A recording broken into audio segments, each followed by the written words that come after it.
একটা বিষয় মনে পড়ে গেল, খুবই হাসি পাইতেছে। সেটা হইতেছে গিয়ে আমাদের দেশের বিখ্যাত আলেম, তরুণদের আইডল আব্বাসী হুজুর, যিনি সব সময় অন্য আলেমদেরকে কাফের ফতোয়া দিয়ে গেলেন।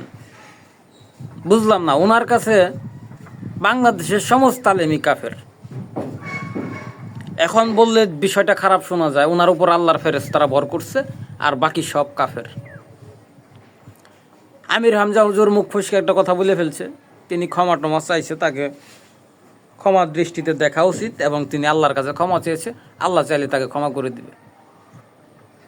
কিন্তু একটা বক্তা কাফের ফতোয়া না দিলে তার পেটের ভাত হজম হয় না। এইটা হইতেছে বাস্তবতা, এটা হইতেছে দুনিয়া। সবাই ক্ষমতা চায়, ক্ষমতা সবাই চায় আমাকে যাতে সবাই বড় কয়।